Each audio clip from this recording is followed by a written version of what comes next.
สบายดีเนาะสำหรับคลิปนี้เนาะเขาจะมาเรียนวิธีการสร้างและการนำใช้ Google Classroom เนาะเพื่อมีความสะดวกในการจัดการเรียนการสอนเนาะหน้าต่างมันจะเป็นแบบนี้เนาะตัวนี้เป็นตัวที่เขาสร้างมาเป็นที่เรียบร้อยแล้วเนาะจะมีหน้าต่างประมาณนี้เนาะสำหรับขั้นตอนวิธีการเนาะเขาจะไปเบิ่งพร้อมๆกันเลยเนาะสำหรับเบื้องต้นเนาะเราต้องทำการล็อกอินเข้าก่อนเนาะถ้าล็อกอินแล้วจะเห็นไอคอนหรือว่า Account ของเราขึ้นมาทันทีเนาะหลังจากนั้นให้เรามาคลิกอยู่ที่ตัวนี้เนาะ9 จุดเนาะตัวนี้แล้วเลื่อนมาที่Classroom เนาะแล้วคลิกเข้าไปเลยเนาะหลังจากที่คลิกเข้าไปจะเห็นหน้าต่างแบบนี้ขึ้นมาทันทีเนาะตัวนี้เป็นตัวที่เราสร้างไว้แล้วเนาะแต่บางกรณีที่บ่เห็นเนาะบ่เห็นอยู่ในบ่มีอยู่ในเมนูตัวนี้เนาะเราก็สามารถไปซอกมันได้เนาะโดยการเข้าที่Google เนาะแล้วก็พิมพ์Classroom เนาะหลังจากที่พิมพ์ Classroom แล้วสังเกตเห็นว่าจะมีหลายๆตัวขึ้นมาเนาะเราก็มาเลือกคลิกอยู่ที่ตัวนี้เนาะ Google Classroom หลังจากที่คลิกไปแล้วเนาะมันจะทำให้เราไปล็อกอินเนาะกดล็อกอินไปเลยเนาะแล้วก็ล็อกอินอีกเชื่อหนึ่งหลังจากที่ทำการล็อกอินจะเห็นหน้าต่างแบบนี้ขึ้นมาทันทีเนาะวันนี้เราจะไปเข้าวิธีการสร้างเนาะสำหรับการสร้างเราจะมาคลิกอยู่ในตัวนี้เนาะเครื่องหมายบวกแล้วมาเข้าอยู่ที่ตัวที่2เนาะ create class เนาะตัวนี้หมายถึงว่าสร้างห้องเรียนเนาะคลิกเลยเนาะหลังจากนี้มันจะให้เราติ๊กตัวนี้ก็เนาะแล้วกดที่ continue เนาะมันจะมีชื่อเนาะห้องแล้วก็วิชาเนาะตัวอย่างตัวนี้เนาะเขาจะเขียนไปเลยเนาะ course name ที่เอาวิชาคณิตศาสตร์เนาะ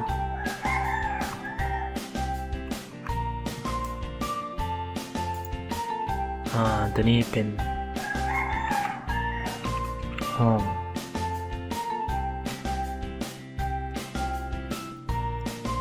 แล้วก็กดที่ create ไปเลยเนาะ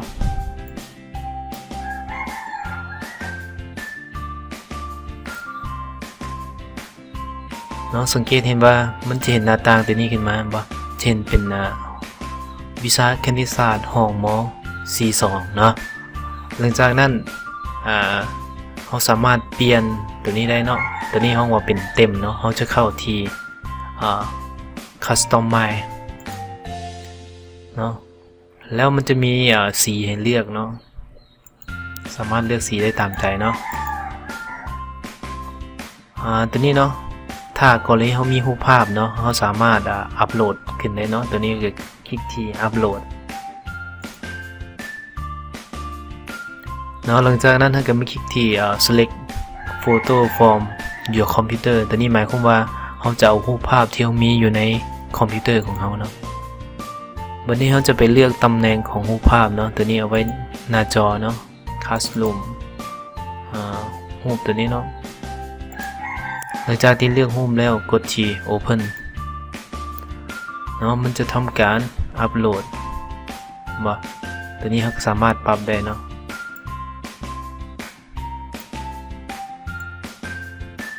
ตัวอย่างเอาวิชาคณิตศาสตร์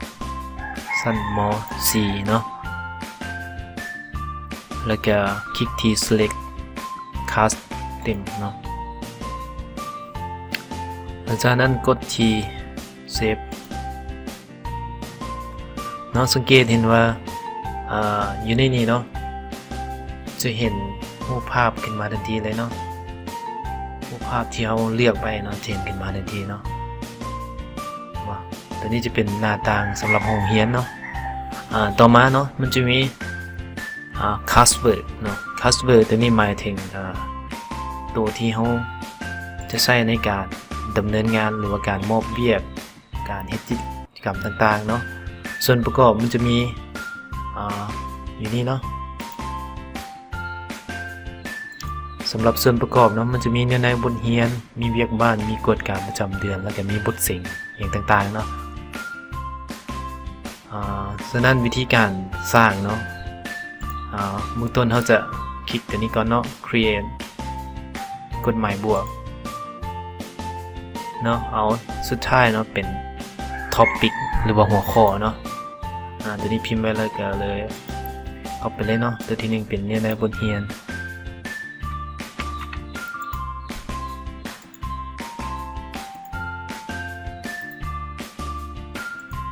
เนาะหลังจากนั้นกดที่ add ลองสังเกตว่าจะมีในบทเรียนมาแล้วเนาะตัวที่2จะเป็นเวียกบ้านพิมพ์มาเลยเนาะเขาคือเก่าจะมีเวียกบ้านมาเนาะต่อไปตัวที่3เนาะกฎการประจำเดือนเราจะสามารถเพิ่มเข้ามาเนาะแล้วก็พาร์ทหลังจากกฎการประจำเดือนแล้วจะมีอีกตัวหนึ่งเนาะคือสอบสิ่ง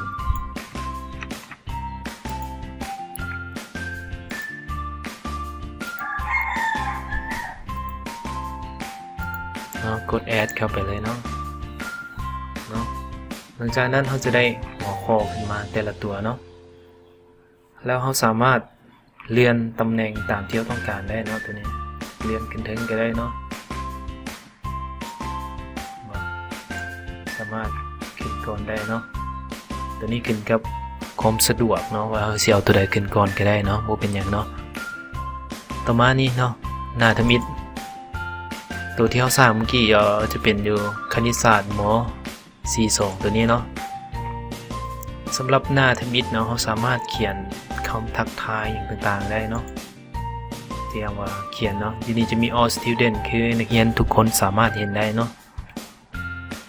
ที่เขียนว่า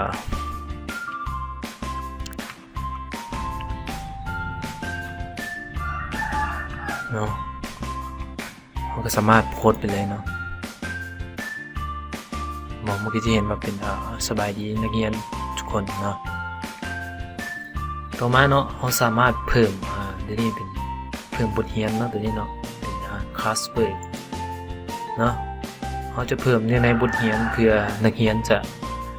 มีบทเรียนไว้เบิ่งเนาะวิธีการเนาะก็คือเราจะมาเข้าอยู่ที่ create ที่เก่าเนาะแล้วมาเลือกอยู่เดี๋ยวนี้เนาะบทเรียนจะเป็นเดี๋ยวนี้เนาะ material คลิกไปเลยเนาะมันจะมีหัวข้อเนาะหัวข้อก็สามารถเขียนได้เนาะตัวอย่างเนาะบทเรียนแล้วเขาสามารถเพิ่มข้อมูลเข้ามาเนาะตัวนี้บทเรียนมันจะเป็น PDF เป็น PDF เป็นเบิร์ดอย่างต่างๆเขาสามารถอัปโหลดเข้ามาได้เนาะโดยที่เลือกอัปโหลดเนาะแล้วเขาก็ไปเลือกที่ Browse เนาะสำหรับบทเรียนเนาะตัวนี้เนาะบทเรียนคณิตศาสตร์ม.4 มันจะมีทุกๆบทเลยเนาะเป็น PDF แล้วคลิกที่ Open เนาะมันจะทำการอัปโหลดให้เราขึ้นนะทันทีเนาะที่บอกจะเป็นบทเรียนคณิตศาสตร์ม.4 จะเป็น PDF เนาะหลังจากนั้นก่อนเราสิไปโพสต์เนาะเราจะมาเลือกตัวนี้ก็เนาะ topic no topic หมายความว่ามันจะบ่มีหัวข้อเนาะฉะนั้นเราต้องเลือก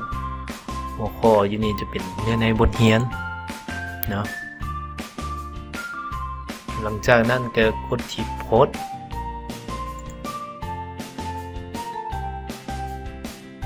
แล้วมาสังเกตมึงว่าอยู่ในนี่เนื้อในบทเรียนเราจะมีบทเรียนคณิตศาสตร์เนาะกรณีต่อไปนี่ถ้าเราต้องการอยากเพิ่มอีกใหม่ก็คือเก่าเนาะเดี๋ยวเขา create คือเก่าเข้า material แล้วเราสามารถ เพิ่มตัวที่เป็นวิดีโอจาก YouTube ได้เนาะหรือว่าวิดีโอที่เราสร้างขึ้นมาเนาะตัวอย่างว่าตัวนี้เป็นวิดีโอบทเรียนเนาะวิดีโอ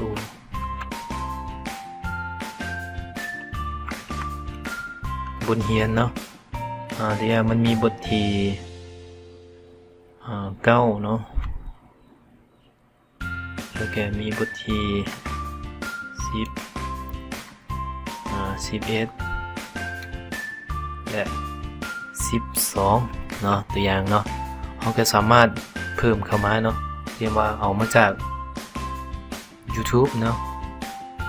สามารถคลิกเอาเลยเนาะตัวอย่าง YouTube แต่ว่าต้องมาเสิร์ชกันเนาะตัวอย่างตัวนี้เนาะบทที่9copy link มันไปเนาะโดยการเข้าที่แชร์ก่อน copy เนาะแล้วมาเข้าอยู่ที่classroom เฮาเนาะตัวนี้เนาะภาพ URL เข้าไปกดเชิญเนาะมันจะเห็นขึ้นมาเนาะแล้วกดที่ add video เนาะเช่น1ตัวเนาะตัวที่2คือกันเนาะตัวที่2ตัวอย่างว่าบทที่10โอเค copy link มาให้เก่า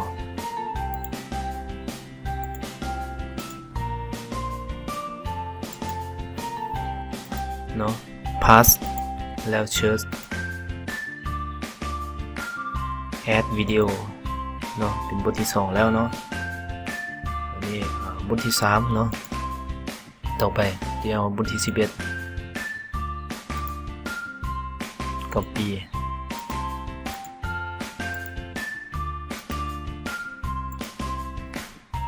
แชร์ที่เก่าเนาะต่อไปเนาะจะมีบทที่ปุยนีฮอดบทที่12เนาะบทที่12บ่มีเนาะฉะนั้นเราสามารถแก้ไขคืนเนาะฮอดบทที่11ตัวอย่างเนาะหลังจากที่เราอัปโหลดเป็นที่เรียบร้อยแล้วเนาะตัวนี้เราก็มาเลือกคือเก่าเนาะ Topic ก็เลือกเป็นตัวนี้เนาะเนื้อในบทเรียนแล้วก็กดที่ Post เนาะหลังจากที่เรากดโพสต์ปุ๊บแล้วเนาะมันจะเห็นวิดีโอบทเรียนบ่มี90 11เนาะเวลาคลิกเข้าไปปุ๊บมันก็จะเห็นมาโชว์ออกมาให้เราทันทีเนาะนักเรียนก็สามารถไปเบิ่งวิดีโอการเรียนการสอนได้เนาะวันนี้เนาะต่อไปเนาะจะเป็นบทกวดกาเนาะสำหรับบทกวดกานี่ก็คือกันเนาะมันจะมีหลายๆแบบเนาะสำหรับวิธีการออกใช้ก็คือเราจะเลือก create ก่อนเนาะมันจะมี2ตัวเนาะตัวนี้เป็น assignment ตัวนี้หมายความว่าจะเป็นเอกสารทั่วไปที่เราสามารถอัปโหลดขึ้นเนาะและตัวที่2ตัวนี้จะเป็นตัวที่มีคำถามแล้วก็มีแบบฟอร์มมานำเนาะฉะนั้นเขาจะแนะนำแต่2วิธีนี้เนาะเพื่อสะดวกในการนำใช้เนาะเพราะว่าใช้แต่2ตัวนี้เนาะเขาเลือกตัวที่1ก่อนก็ได้เนาะ assignment เนาะจะมีตัวนี้เนาะ title หมายถึงหัวข้อเนาะเรียกว่ากวดกาอยู่ในนี้เนาะตัวนี้คำอธิบายก็สามารถเขียนใส่ได้เนาะหรือสีพิมพ์เป็นบทเลขใส่นี้เลยก็ได้กันแต่ว่าเพื่อความสะดวกเนาะก็สามารถพิมพ์เป็นไฟล์ไว้แล้วทำการอัปโหลดขึ้นมาเนาะตัวนี้พิมพ์เป็นไฟล์ไว้แล้วน้องก็สิมีแต่จะอัปโหลดขึ้นมาเนาะก็ไปเลือกกันเนาะจะมีกวดกาวิชาคณิตศาสตร์ประจำเดือน9เนาะก็ Open ไปเลยเนาะหลังจากที่ Open ปุ๊บมันจะทำการอัปโหลดขึ้นมาบ่เนาะจะเป็น Word เนาะจะเห็นขึ้นมาทันทีเลยตัวนี้หลังจากนั้นเราก็กดที่ ไทยทูคือเก่าเนาะทีนี้คะแนนเนาะคะแนนก็เต็ม10เลยเนาะผมจะมาเลือกเนาะท็อปิกคือเก่าจะเลือกเป็นกฎการประจำเดือนเนาะแล้วกดที่ตัวนี้เนาะ add site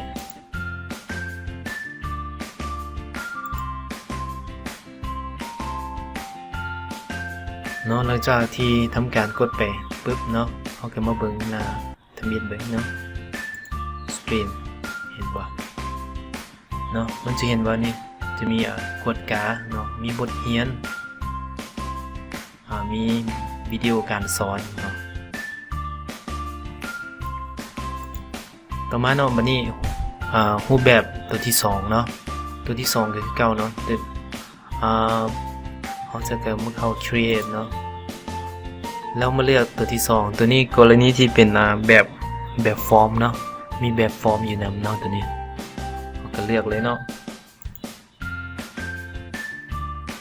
หัวข้อเนาะเรียกว่ากฎการเดือน10เนาะเขาสิสร้างฟอร์มในนี้เลยก็ได้เนาะหรือ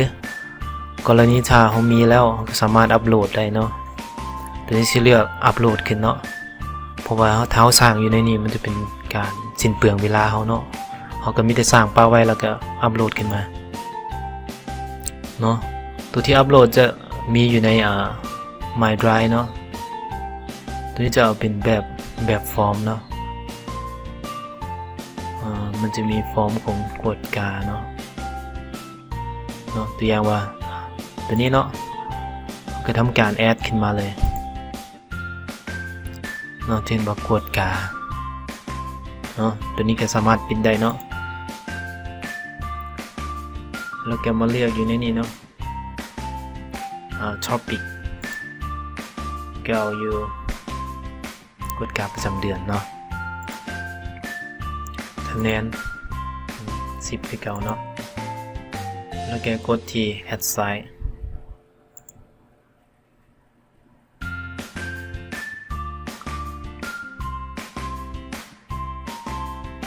หลังจากที่เรากดที่ add site แล้วจะมาเบิ่งเนาะจะเห็นออกมาทันทีว่าอยู่ในนี้เนาะจะมีกฎการเตียงเนาะถ้าคลิกกฎการมันจะมี2เดือนนะขึ้นมาทันทีเนาะนี่เนาะต่อไปเนาะจะเป็นpeople เนาะ people หมายถึงการเซิร์ชเนาะการเซิร์ชนักเรียนอย่างต่างๆเข้ามาเรียนเนาะคือเขาจะเอาเมลของนักเรียนเนาะเมลของนักเรียนเข้ามาเนาะตัวอย่างว่าถ้าต้องการเพิ่มเนาะก็มีแต่กดที่หมายบวกตัวนี้เนาะบ่ตัวอย่างว่าสิเอาตัวใดนี่เนาะตัวอย่างว่ามีเมลอยู่นี่เนาะของนารินเนาะแล้วก็คลิกมันเนาะแล้วกดที่ invite เนาะหลังจากที่กดที่ invite ปึ๊บหมายความว่าเขาจะเชิญนักเรียนผู้นั้นเข้ามาเรียนอยู่ในห้องเรียนของเขาเนาะนักเรียนก็มีแต่ทำการยอมรับแล้วก็ล็อกอินเข้ามาเนาะตัวนี้จะเป็นเกรดเนาะเกรดตัวนี้หมายถึงวิธีการกวดบทกวดกายอย่างต่างๆของนักเรียนเนาะแต่ว่าสำหรับการส่งคะแนนเนาะหรือว่าการกวดคะแนนอย่างต่างๆเนาะจะได้เรียนอยู่ในคลิปต่อไปเนาะสำหรับคลิปนี้เนาะสีมาแนะนำแต่วิธีการสร้างห้องเนาะการแชทการตอบอย่างต่างๆแล้วก็วิธีการมอบเวียกบ้านแล้วก็วิธีการเพิ่มนักเรียนเนาะสำหรับการเพิ่มนักเรียนเนาะเขาสามารถส่งรหัสตัวนี้เนาะรหัสที่อยู่ทั้งหน้าตัวนี้สามารถส่งรหัสให้นักเรียนแล้วให้นักเรียนเข้ามาเรียนภายในกลุ่มได้เลยเนาะเนาะสำหรับคลิปนี้เนาะขอจบเพียงเท่านี้เนาะเจอกันใหม่ในคลิปต่อไปขอบใจ